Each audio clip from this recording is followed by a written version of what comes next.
Vamos a ir estrictamente a lo nuestro, al análisis de lo que está sucediendo en este momento, a pesar de estos nubarrones con la economía argentina. Y para eso le vamos a pedir la opinión a un reconocido economista cordobés y además amigo de hace muchos años, como es Héctor Paglia. Héctor, ¿cómo te va? Bien, ¿cómo estás, Gustavo? Bueno, ¿cómo ves esta situación argentina? Sobre todo este aguante que está teniendo la gente frente a un ajuste que pocas veces hemos tenido en nuestra historia. Bueno, yo creo que el análisis hay que dividirlo en partes para poder entender un poco el proceso y tratar de avisorar qué se espera hacia futuro. Creo que el gobierno partió de una situación en la cual había el convencimiento, que reflejó el resultado en las urnas, de que había que cambiar y que había que producir cambios muy profundos en el funcionamiento de la economía y fundamentalmente en las instituciones a través de las cuales se expresa el poder económico.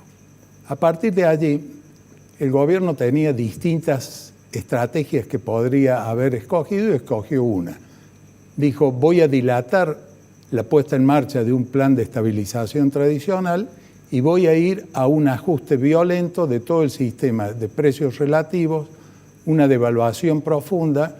Voy a hacer un ataque en materia fiscal inédito en la Argentina, basándose en el conocimiento de que había un respaldo popular importante para que estas medidas se llevaran adelante. Muchos no le creían, ¿eh?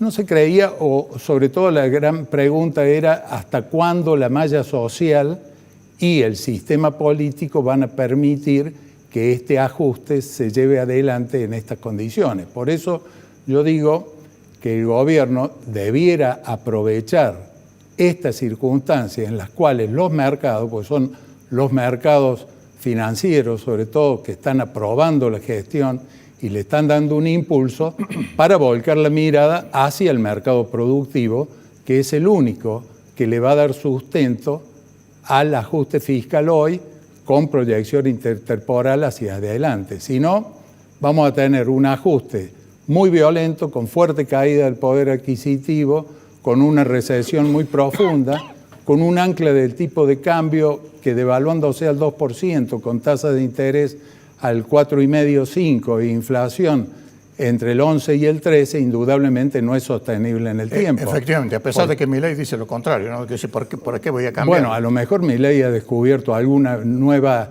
forma de entender y diseñar la economía, y si lo ha hecho, además de ser un presidente exitoso, quizás obtenga un premio Nobel de Economía. Pero por ahora nos manejamos con lo que conocemos y con lo que y con las reglas, con las reglas cómo funcionan.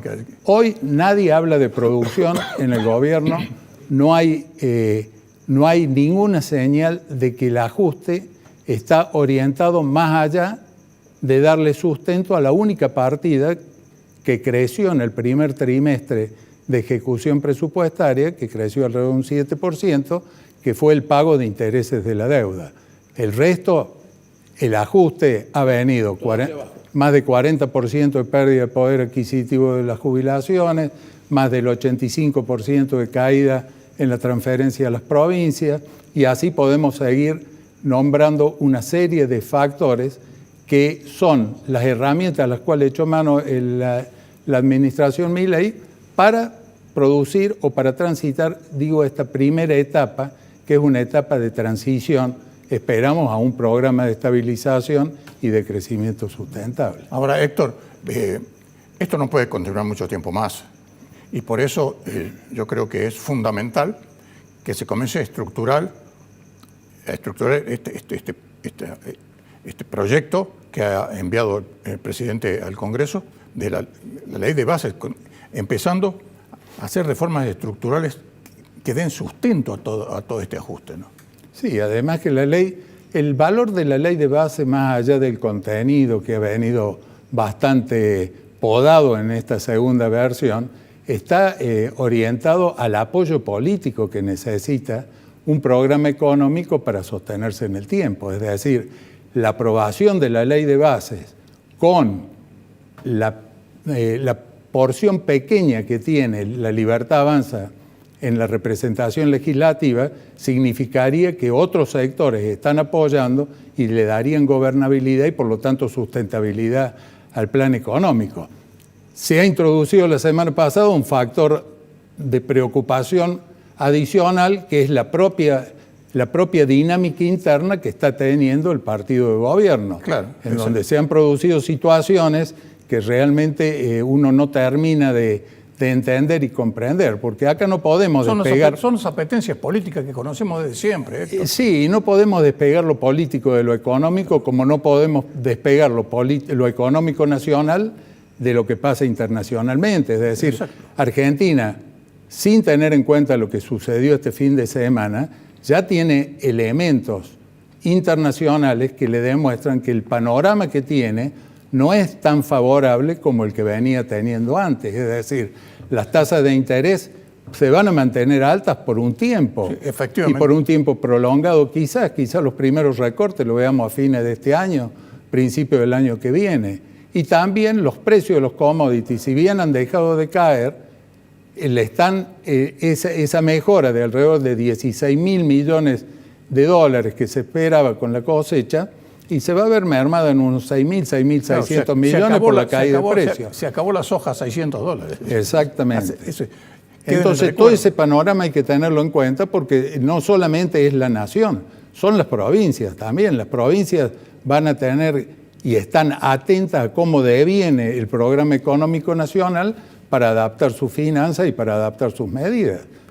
Claro, pero fíjate vos que ya tenemos... Es toda una cadena, ¿no es así? No, es que todo tiene que ver con todo, pero los efectos que se están sintiendo y son los esperados con la recesión, y lamentablemente tenemos el ejemplo de Mabe, allí en Luque, la ex fábrica Aladio, que era el líder en fabricación de secarropas y lavarropas, acaba de despedir a 200 trabajadores. Sí, 200 trabajadores en una población como Luque. Es decir, es una cosa muy seria. La construcción virtualmente paralizada en el país, se calcula que pueden llegar a ser 110.000 los obreros de la construcción que están absolutamente parados, ¿no? Es decir, son estas consecuencias que ya las hemos visto en otras oportunidades. La situación, es decir, esta es una soga que se está extendiendo demasiado y yo no sé hasta dónde aguanta. Sí, lo que hay que ir monitoreando es cuáles son las decisiones que toma el gobierno, cuáles son las decisiones que toman los empresarios,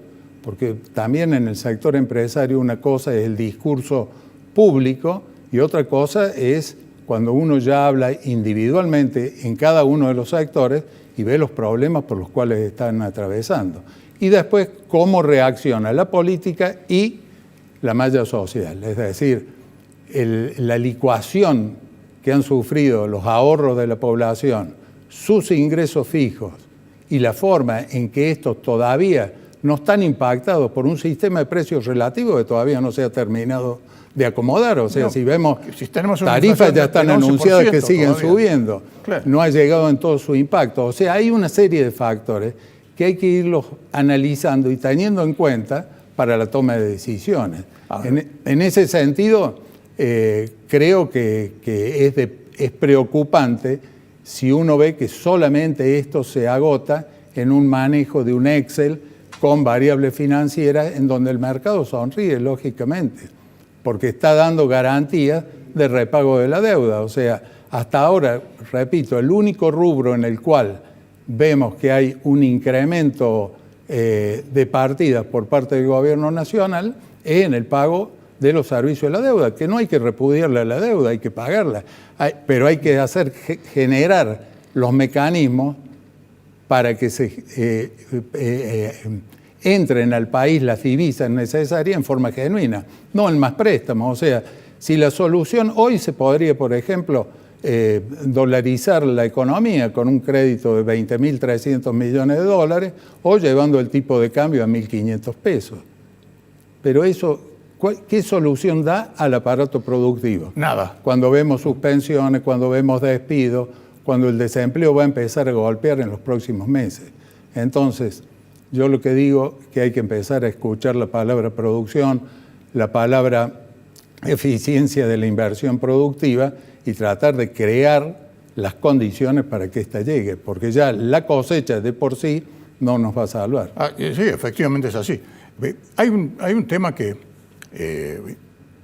de acuerdo a lo que han manifestado diversas entidades empresarias, que sería un signo absolutamente muy positivo y que podría ser un impulso a hacer que se rebote esta recesión, que es la eliminación del cepo. Pero para eso yo creo que tienen que seguir muy firmes todas las medidas tendientes a darle al Banco Central de la República Argentina las reservas necesarias, porque si no sería absolutamente imposible. Sí, eso entra en una discusión macro de cuáles son las herramientas, porque en definitiva acá lo que hemos tenido es una devaluación con restricciones al mercado cambiario, o sea, no es lo que se anunciaba de viva la libertad, no es así. Acá seguimos con una serie de restricciones, seguimos con aumentos impositivos, el impuesto país ha pasado a ser la vedette en materia de recaudación. Tenemos una serie de contradicciones ideológicas que en la medida que se armonicen para un desarrollo, para una salida productiva, bienvenida sea. Pero si no, los signos de interrogación siguen siendo muy grandes. Efectivamente son muchos.